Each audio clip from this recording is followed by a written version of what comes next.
Lemos a sua palavra como está escrito no livro de Deuteronômio, capítulo de número 12, versículo de número 8. Vamos ler a palavra do Senhor. Diz assim a palavra do Senhor: não façam nada da maneira que fazemos aqui hoje, onde cada um faz o que lhe parece melhor.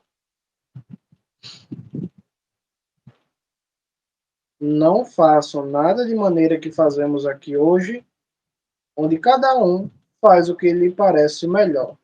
Deuteronômio, capítulo de número 12, versículo de número 8. O Senhor aqui, ele, usando a vida do seu servo Moisés, do seu vaso Moisés, ele dá uma ordem ao povo. Não façam as coisas como vocês fazem no dia de hoje. E hoje vocês fazem o que lhe parece melhor, aquilo que você acha melhor você faz. Mas daqui por diante não faça dessa maneira, não faça assim. Não faça o que você acha melhor. Pois muito bem. Eu coloquei aí o título da pregação, O Tempo de Juízes. Sabe, minhas irmãs, não é da vontade do Senhor que a gente haja, ou atue, ou tome decisões, ou trabalhe, viva da maneira que parece melhor aos nossos olhos. Somos suspeitos para dizer o que é melhor para nós. Primeiro que não sabemos orar. Não sabemos como orar. É o Espírito Santo que intercede a nosso favor com gemidos inexprimíveis, porque não sabemos orar. Segundo, porque temos uma natureza que sempre, sempre, sempre quer fazer o contrário daquilo que Deus quer.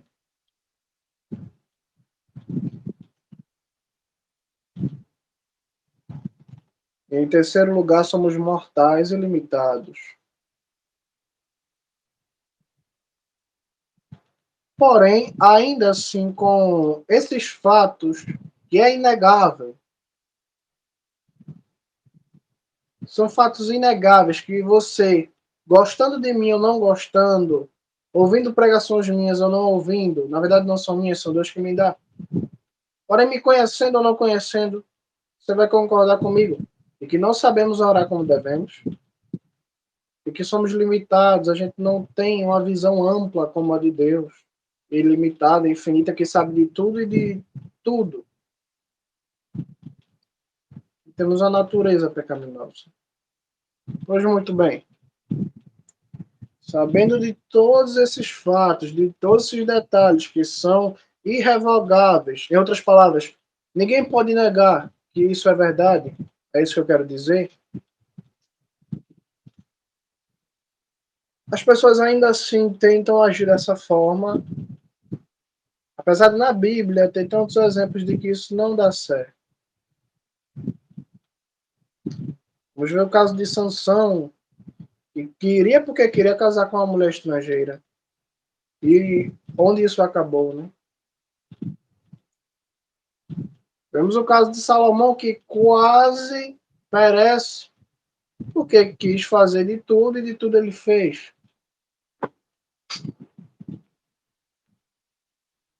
Vemos também casos como o povo de Israel aqui no deserto quis falar o que quis e acabou morrendo. Depois de 40 anos perambulando para lá e para cá no deserto.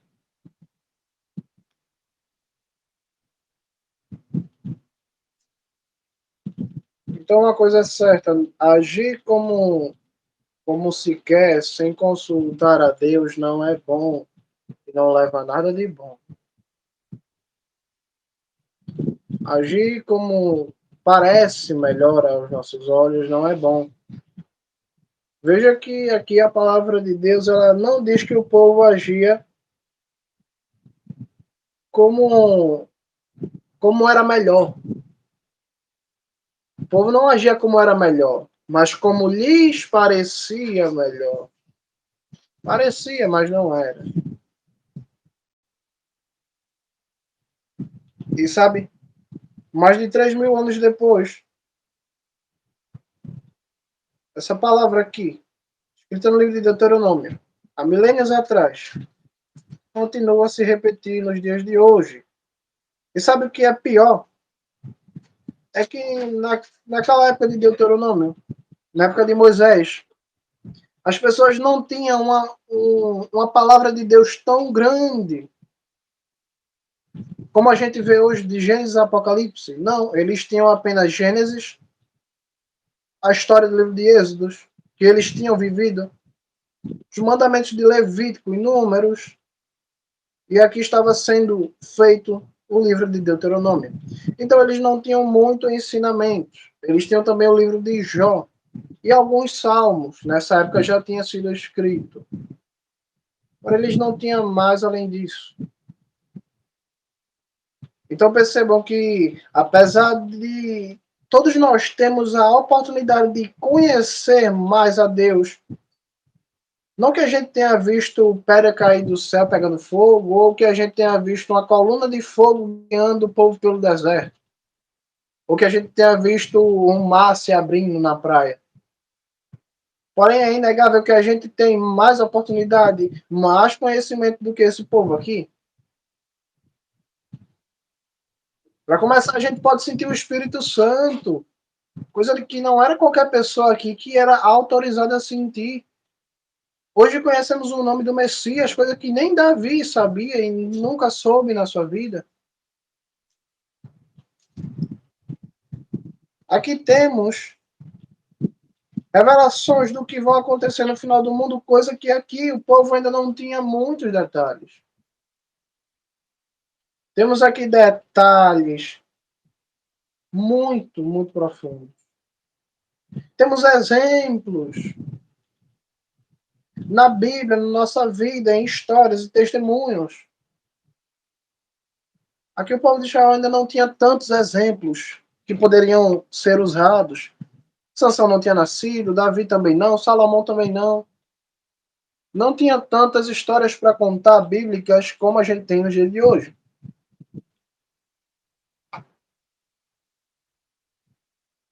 Quando Deus dá uma lei ao povo de Israel, ele sabe se o povo vai cumprir ou se não vai. Quando Deus escreve a Bíblia para nós, ele sabe se vamos cumprir ou se não vamos. Eu acho muito interessante que Deus ele dá as leis. No próprio livro de Deuteronômio ele já avisa, no livro de Êxodos ele já avisa que o povo não iria seguir. E dito e feito, como o Senhor sempre diz, sempre acontece. Deus deu a lei, o povo não seguiu e vê as consequências. E é assim que estamos nos dias de hoje. O Brasil, a igreja brasileira, as famílias brasileiras estão assim no dia de hoje. Não todas, mas acho que dá para contar nos dedos de uma mão só quantas famílias no Brasil estão seguindo a Bíblia do jeito que ela é. Deus dá um aviso para o povo: não façam as coisas como vocês fazem no dia de hoje, onde cada um faz o que bem lhe parece, ou o que lhe parece melhor.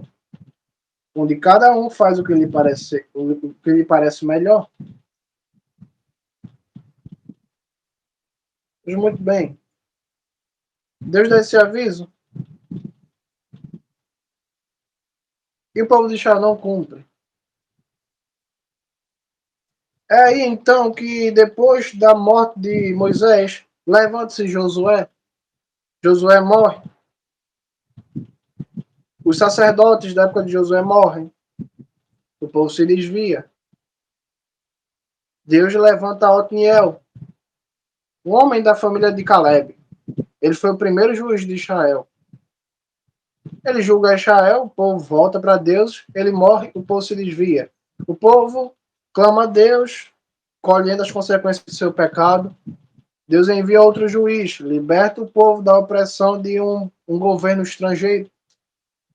O povo continua seguindo a Deus. O juiz morre, o povo se desvia. Por causa do que o povo se desviou, vem outro governo, oprime o povo, Deus levanta um juiz, liberta o povo, o juiz morre, o povo se desvia. É aí então que se resume a história do livro de Juízes, que acontece depois do livro de Josué, quando Josué morre. Livro de Juízes, capítulo de número 17, versículo de número 6. Diz assim a palavra do Senhor: Naquele tempo, não havia rei em Israel.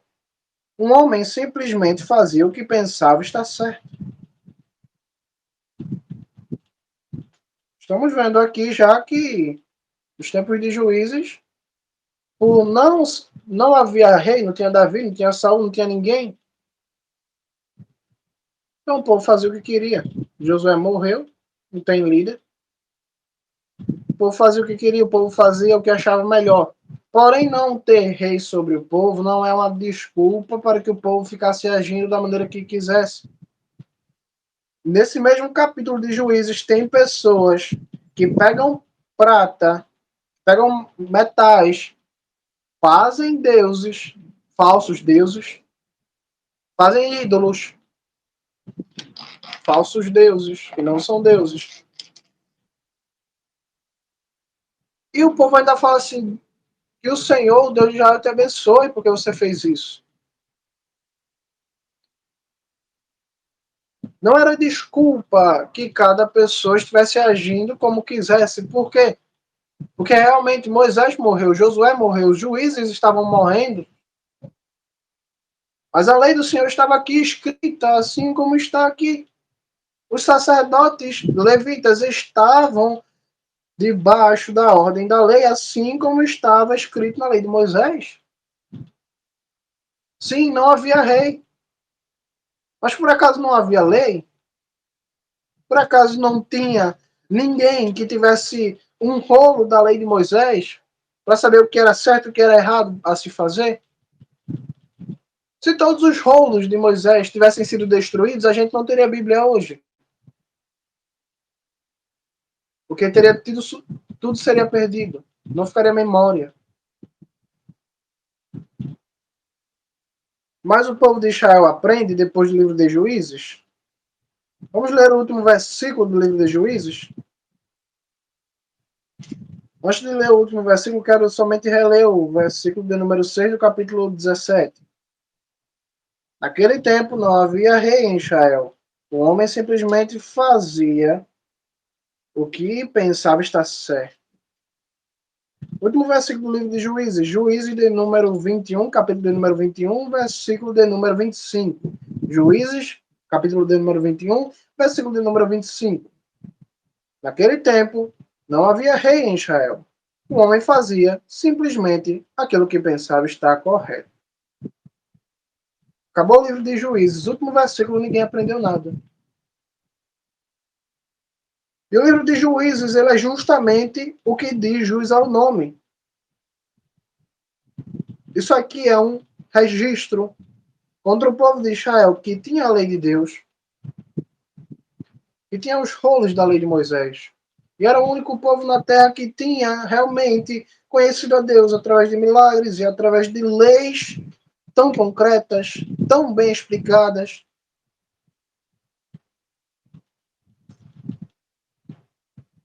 E do começo ao fim do livro, até o último versículo, todos eles fazem simplesmente aquilo que pensam ser correto.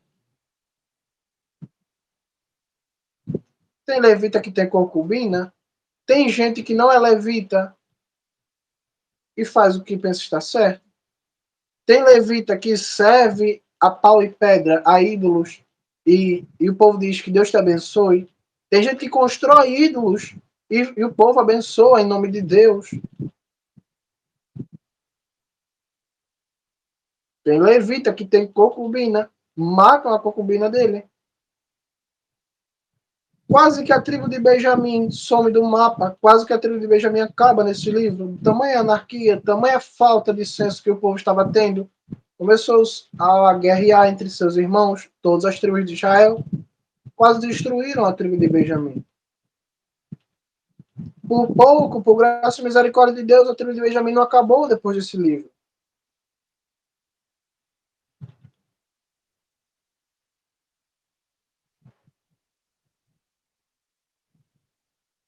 Vocês veem alguma diferença dos tempos de juízes para os nossos dias?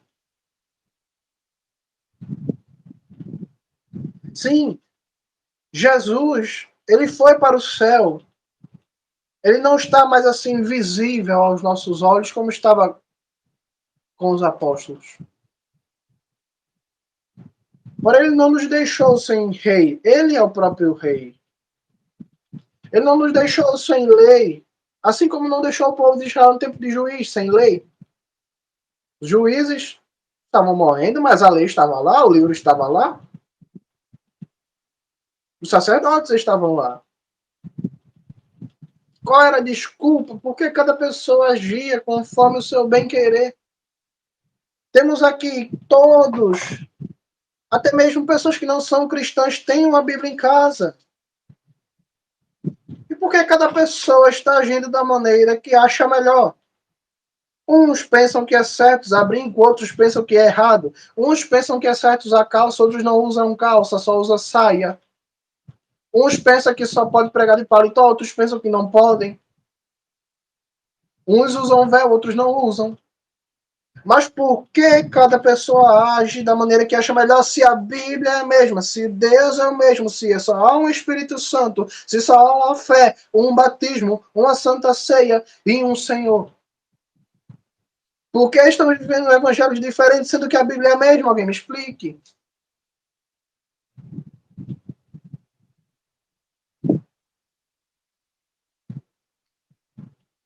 O problema de Israel não é que Israel não tinha rei.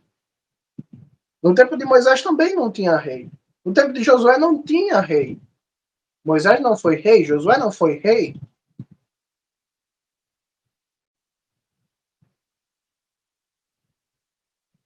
O grande problema é que Israel nunca perguntou por Deus. Nunca se importou estar longe de Deus. Se conformava com a vida que levava. Estou fazendo o que eu quero. Estou da maneira que eu quero.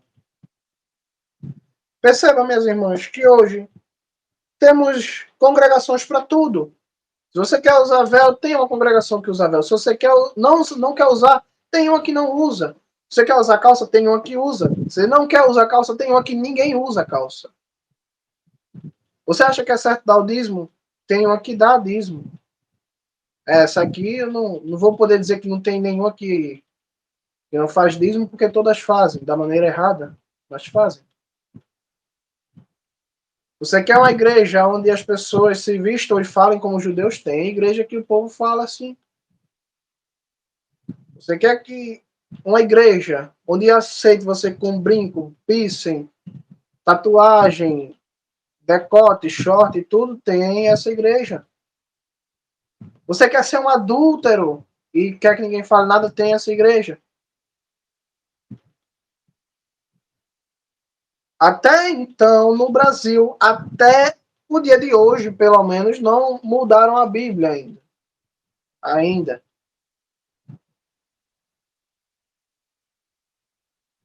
Ano passado, a Bíblia estava do mesmo jeito. Há 10 anos atrás, a Bíblia continuava aqui.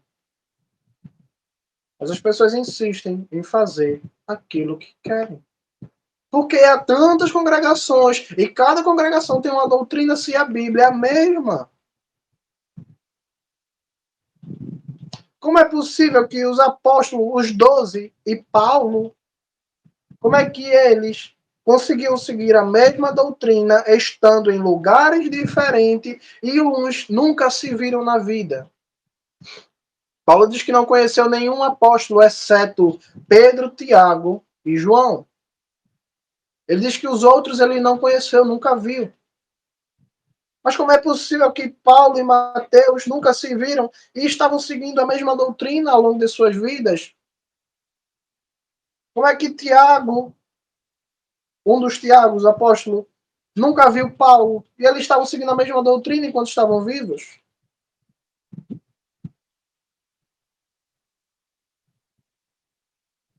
O fato é que eles sim se importavam com o que Deus pensava dele. O fato é que eles sim se importavam em perguntar a Deus. o que era o certo a se fazer. Certo dia, o Senhor Jesus estava numa vila indo em direção a Jerusalém. E ele está caminhando com os apóstolos, ele quer entrar na vila, em uma vila no caminho, em Samaria, e o povo não aceita Jesus. Tiago, ele pergunta assim, Senhor, o Senhor quer que a gente clame para que Deus derrame fogo do céu e destrua tudo aqui, já que não aceitaram o Senhor? O Senhor repreende o apóstolo Tiago e fala, eu não vim para destruir, mas eu vim para salvar.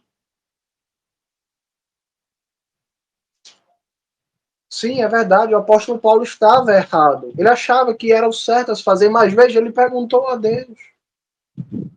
O que é que custa perguntar a Deus o que é o certo a se fazer? Veja Jó. Vamos ver o exemplo de Jó. Livro de Jó, no capítulo de número 13, versículo de número 3. Jó foi o homem que mais errou, onde se tem um registro muito grande dos seus erros. Ele blasfemou contra Deus, ele zombou de Deus. Ele dizia que Deus estava negando justiça a ele, que ele estava sofrendo de maneira injusta. Tanto que, se você vê o jeito que Deus vai falar com Jó, Deus fala irado com Jó. Porque Jó achava que Deus estava sendo injusto com ele. E Deus enche Jó de perguntas. Quem é você, Jó? Você fez o céu, você fez a terra, você sabe de alguma coisa? As pessoas não contam, mas Jó foi um homem que se irou muito com Deus e atribuiu a Deus, colocou como se Deus estivesse errado na história. Porém, Jó ele tem uma coisa que deve se admirar. Jó, capítulo de número 13, versículo de número 3, diz assim, Jó, olha, entretanto, é com o Todo-Poderoso que eu quero falar. Quero apresentar meu caso a Deus. Jó, ele sabia que tinha algo de errado aqui. Ele sabia que seus amigos falavam muitas coisas e ele responde a seus amigos: não é com vocês que eu quero falar, é com o Todo-Poderoso que eu quero falar. Eu quero me apresentar diante de Deus, eu quero apresentar meu caso diante de Deus, eu quero perguntar o que é que está acontecendo. Eu quero uma resposta diretamente de Deus, é com Deus que eu quero falar. Sim, eu sei que minha vida está um trapo e vocês estão dizendo que eu estou em pecado, mas é com Deus que eu quero falar. Eu quero acertar as contas com Deus. Eu quero saber o que é que Deus tem a dizer a respeito da minha situação.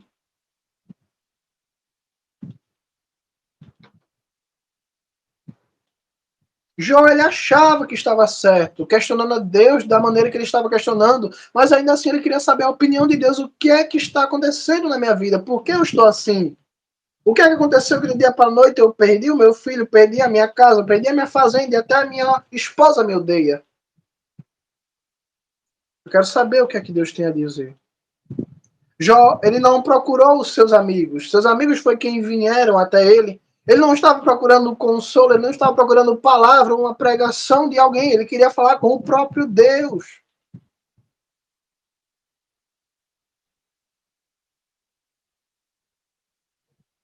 Mas o que é que Deus tem a dizer da nossa geração, que é tão semelhante ao povo de Israel no tempo de juízes e nos tempos que vieram a seguir? Nós somos semelhantes ao livro de Oséias, no capítulo 4, versículo de número 12. Olha o que diz a palavra do Senhor. Oséias, capítulo de número 8, capítulo de número 8, versículo de número 12. Oséias, capítulo 8, versículo de número 12. Olha o que diz o Senhor. Eu escrevi tantas coisas para ele na minha lei, contudo, ele as considera estranhas. Deus está fazendo uma queixa contra a tribo de Efraim. E ele diz: eu escrevi para Efraim tantas coisas, para Efraim, especialmente para Efraim, tantas coisas na minha lei, contudo, Efraim as considera coisas estranhas.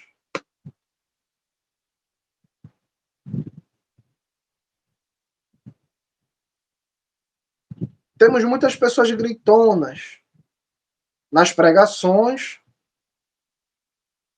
Eu não estou falando de gritonas, gritons, eu estou falando de gente que quase engole o microfone.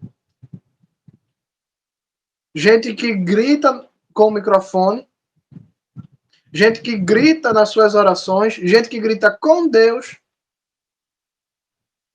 mas poucas pessoas que pegam tantas coisas que Deus escreveu e considera algo familiar.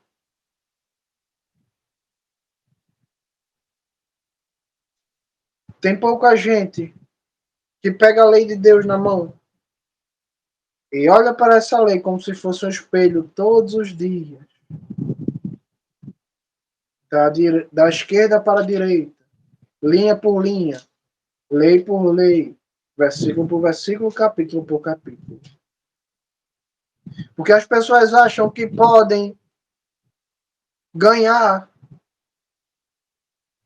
Deus no braço.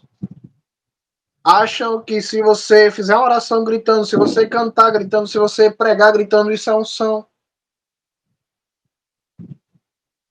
Quando a igreja fala um amém mais calmo, mais baixo, nas igrejas hoje em dia, o pregador ele fala assim, não, fale com mais fé. E até que a igreja grite, ele não está satisfeito.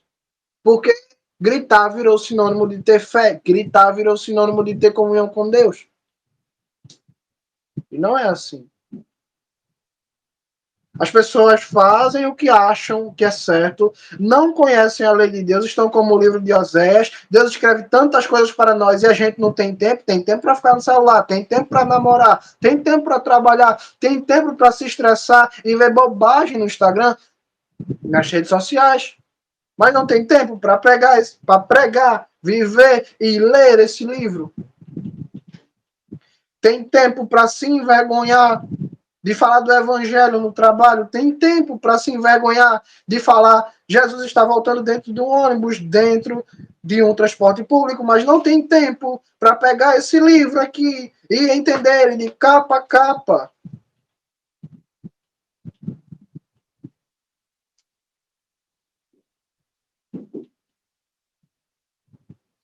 Agora a pergunta é,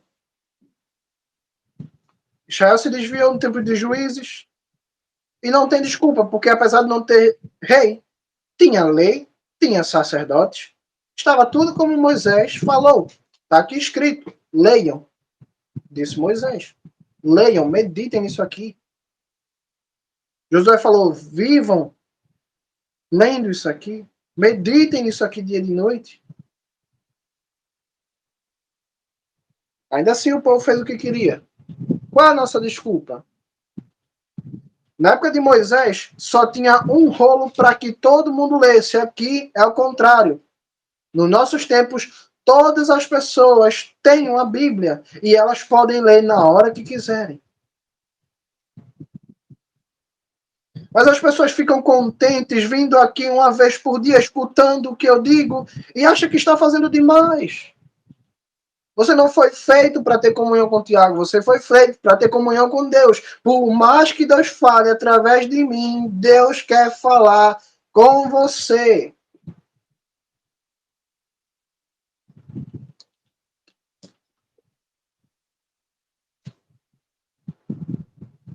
O que é que a gente tem de diferente de Moisés? Moisés não pecou? Pecou. Tanto que ele não entrou na terra prometida. Moisés matou? Matou. Ele matou um egípcio. Moisés fugiu? Fugiu. E por que, pecando tanto como qualquer outra pessoa, ele tinha comunhão com Deus? Será que ele não tinha filho para cuidar? Ou ele não tinha mulher? Ou ele não tinha 1 milhão, 2 milhões de pessoas para guiar no meio de um deserto? Como é que um homem que está coordenando, com a ajuda de Deus, mais de 1 milhão de pessoas, tem tempo para passar 40 dias na presença do Senhor, dia e noite, e você, com o seu trabalho, não tem tempo para Deus? Não estou falando aqui para pessoas que têm problema de saúde, que não pode ajoelhar, que não pode ficar que não pode jejuar, que tem problema de visão, que não pode ler a Bíblia. Eu estou falando aqui para pessoas que podem, que têm, mas se acomodou. Enquanto Deus, na sua palavra, nessa palavra que passa tanto tempo fechado, às vezes dias, dentro da nossa casa, está lá escrito em testemunho contra nós a seguinte acusação. No livro de Oséias, como eu li, eu escrevi tantas coisas para ele, para ela, na minha lei. Contudo, ele as considera estranhas. Ele não tem familiaridade.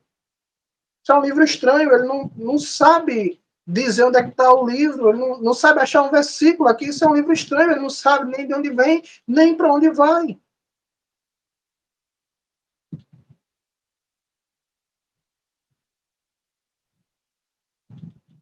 Porém, foi colocado esse problema em nossa vida, no Brasil e no mundo. Mas eu falo do Brasil porque eu nunca fui para nenhum lugar do mundo. Só posso falar daquilo que eu sei. No Brasil foi colocado em nossas mentes que o pregador ele é o anjo da igreja, que ele é ungido e que ele é infalível. Foi assim que eu fui expulso da igreja. Deus me deu uma ordem que todas as vezes que eu fosse pregar, que eu fosse tocar algum instrumento, que eu fosse pregar, orar, fazer qualquer coisa para ele, eu deveria estar sem calçados, sem sapatos, sem meia, sem nada. Camisa. Pois muito bem, eu comecei a fazer isso, subia no altar, levava o instrumento, começava a fazer tudo que tinha de fazer, descalço. Chegaram para mim, a liderança, e falaram assim: Tiago, o povo está começando a te olhar estranho, o povo está começando a falar cochichado. Eu falei: não me importa, tudo bem, deixa o povo falar. Mas eles falaram assim: Tiago, não vai dar mais para fazer isso. É ordem da diretoria, é ordem da casa. Eu falei: tá bom, então eu vou sair. Eu prefiro seguir o que Deus me disse do que seguir o que o homem diz para ficar com uma roupa bonita para que alguém fale bem de mim. E eu fui obrigado a sair, por não querer seguir a lei do homem, e ainda saí como endemoniado. Por quê? Porque não segui a ordem do anjo da igreja, e porque Deus não é Deus de confusão. Deus não é Deus de confusão realmente. São os homens que fazem confusão quando inventam coisas que a Bíblia nunca disse.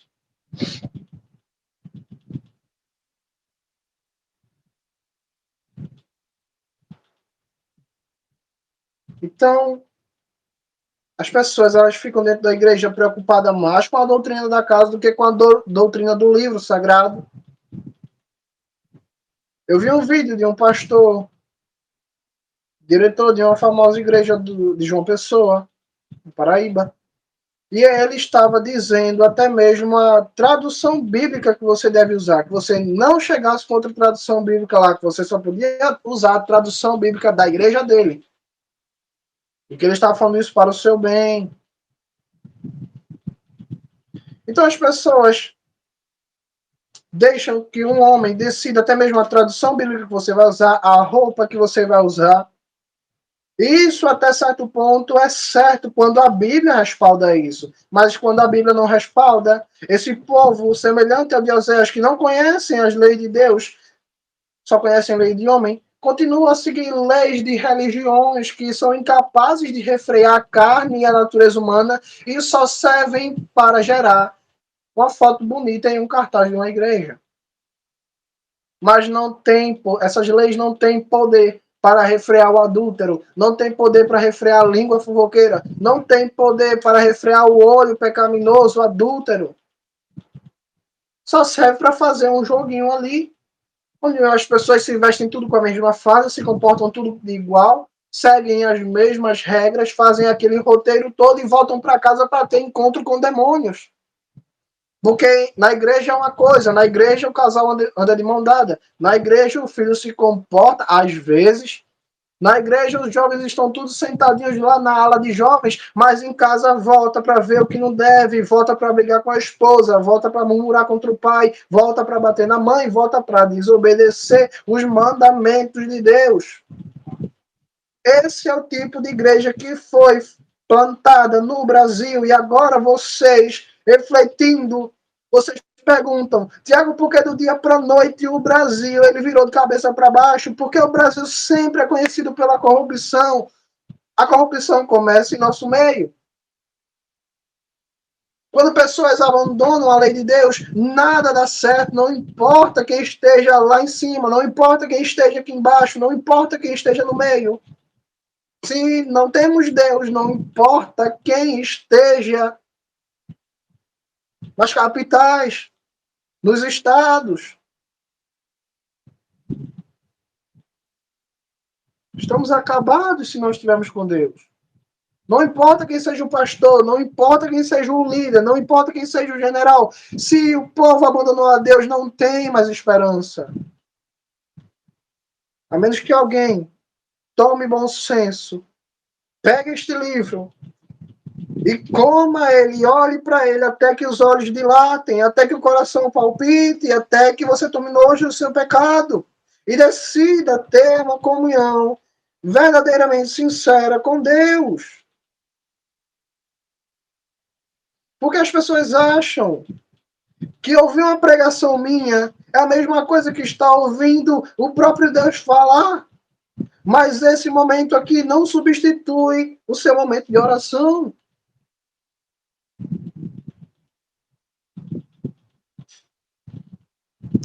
Enquanto isso, nós somos ensinados que os pregadores são santos, infalíveis.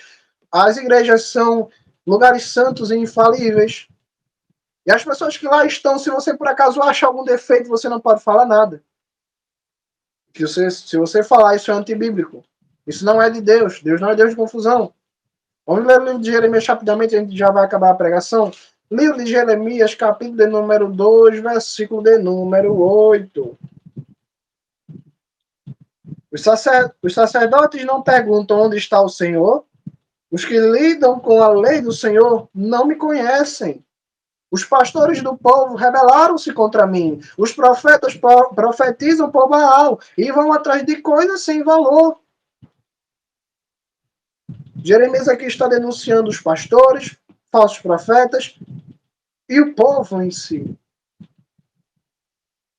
E alguém vem me dizer que eu entrar na igreja sabendo que tem um pastor em adultério e ele não quer se arrepender, eu denunciar isso para todo mundo, como Jeremias fez aqui, isso é antibíblico, isso é tocar no anjo da igreja. Que anjo é esse que anda de carro, come feijão e peca e adultera? Vocês veem aqui que pastores podem se rebelar. Vocês veem aqui que profetas podem mentir. Vocês veem aqui que o povo pode se rebelar. E que sacerdotes podem não conhecer a lei do Senhor. E que pessoas podem ir atrás de coisas sem valor. Se profetas vão atrás de coisas sem valor, eu pergunto, as profecias que eles fazem são para que tipo de pessoa? Porque quem se junta com pouco, farelo come. Quem se junta com profeta que vai atrás de coisas sem valor só vai receber profecia de coisas sem valor. É por isso que os profetas dessa nação, que se dizem profetas, mas não são, eles profetizam casa, profetizam carro. Por quê? Porque eles acham que Deus é como eles. Eles acham que podem comprar a Deus com casa, carro, dízimo e fazer uma barganha completa com Deus. Mas Deus pergunta no livro de Salmos, talvez você pense que eu sou como você, ímpio.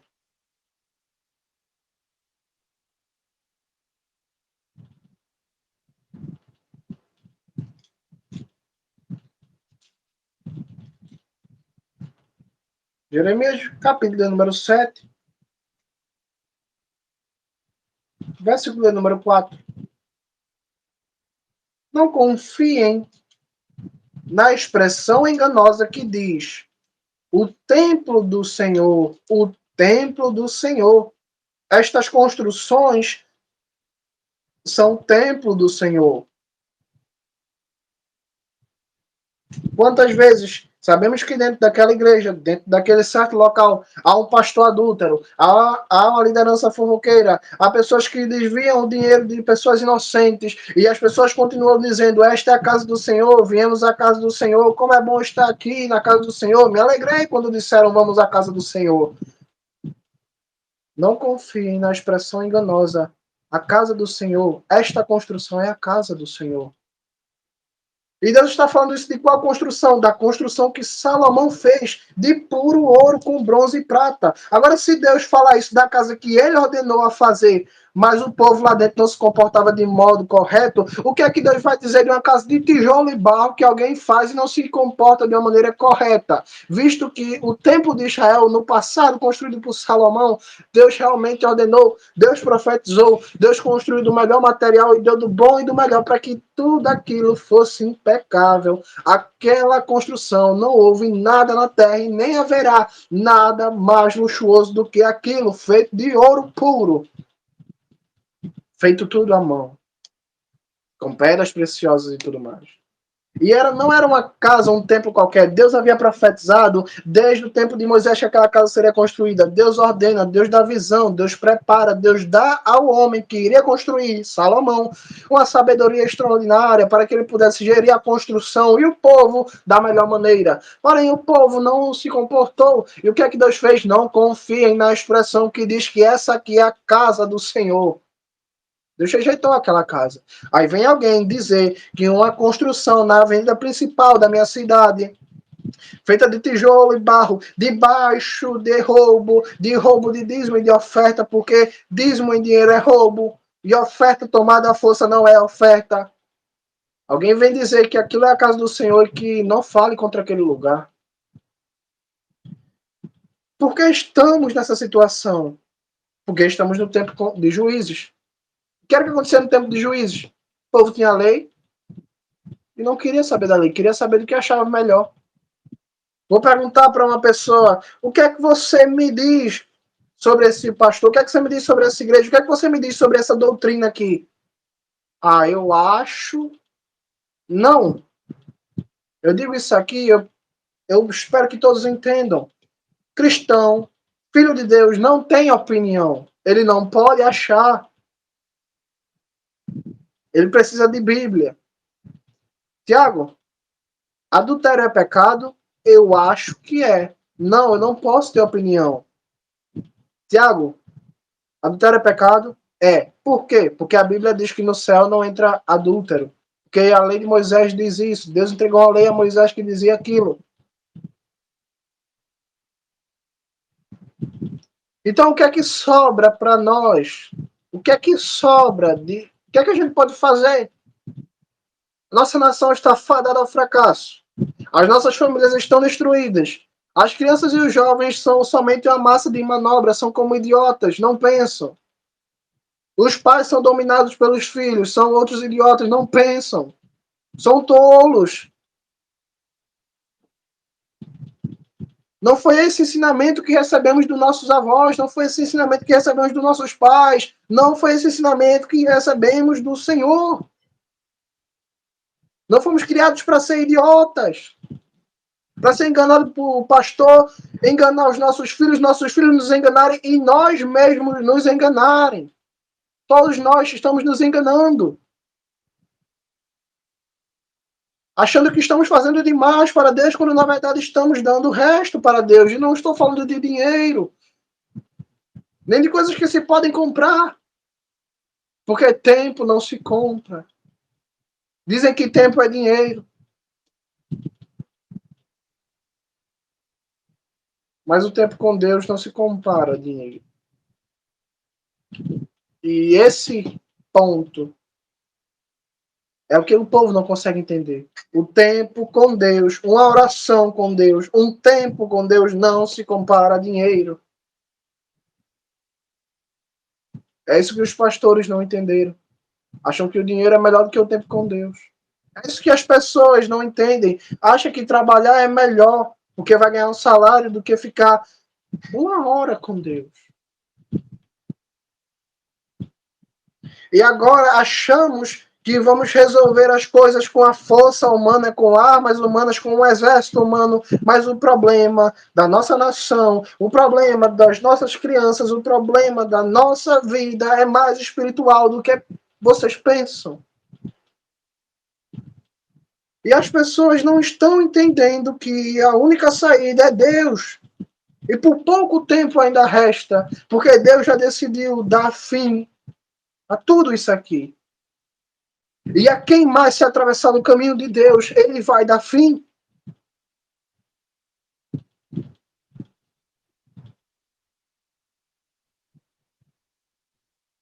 O que é que nos resta?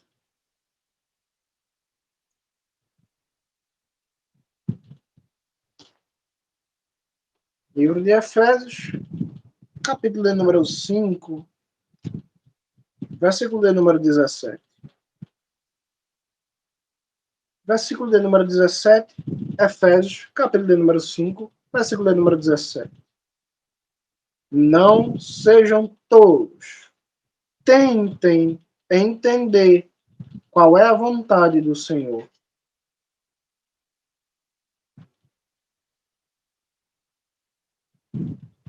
Não ache. Tente entender. O livro do apóstolo Tiago diz que se uma pessoa ela não tem sabedoria, peça a Deus e Ele dá. O livro de Jeremias diz que se você clamar a Deus, Ele te responderá.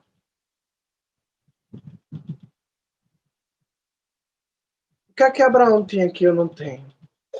O que é que Tiago tem que você não tem? Porque Tiago consegue entender algumas coisas e tem pessoas que não conseguem entender. Tiago não peca. Tiago não rouba. Tiago não comete erro nenhum.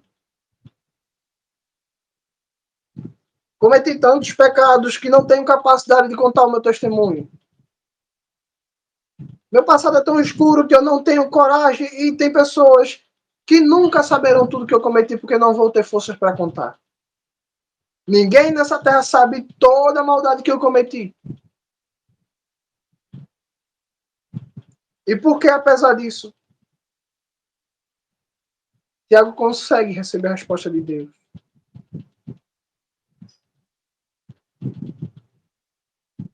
Porque depois de ter 3 casos de síndrome do pânico com depressão, Tiago consegue ter a resposta de Deus. Por acaso Tiago é um anjo? Por acaso Tiago passa 2 horas, 3 horas orando? Ou lê 10 versículos, 10 capítulos por dia? Tiago ganha mais do que qualquer outra pessoa aqui? Não, Tiago nunca teve a carteira assinada.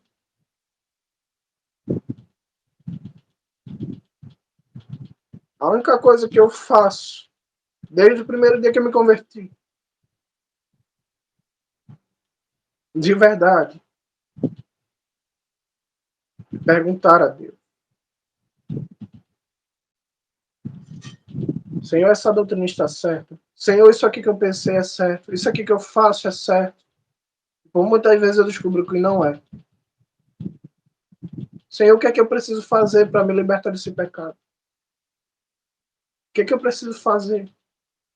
Perguntas, perguntas, perguntas e respostas. Nós queremos que Deus pode nos dar uma casa, nós queremos que Deus pode nos curar, mas não perguntamos a Deus o que é certo a se fazer porque pensamos que Ele não vai responder. Não sejam tolos. Tentem entender o que agrada a Deus. Que Deus nos abençoe e nos conceda paz. Porque por mais que Tiago fale, a voz de Tiago não vai substituir nunca a voz de Deus. Você não precisa me ouvir pela vida toda, mas você precisa ouvir a Deus. Ouvir a Deus não é coisa de quem tem dom. Ouvir a Deus é coisa de quem tem comunhão. Você precisa ouvir a Deus. Não estou falando de ouvir a voz no ouvido. Mas estou falando de você falar com Deus, de você comunicar-se com Deus. E Deus fala através da Bíblia, através do silêncio, através da voz dele, através dos sonhos de outras pessoas. Basta você querer ouvir o que ele quer falar. De Gênesis ao Apocalipse até os dias de hoje, Deus dá oportunidade para que a humanidade ouça a sua voz. Poucos são os que querem ouvir. Faça como Isaías. Senhor, eu queria que o Senhor rasgasse o céu. Que o Senhor falasse e tudo ia tremer, as montanhas iam sacudir. Você precisa querer e crer na resposta de Deus. Não se conforme até que Deus decida descer e falar com você.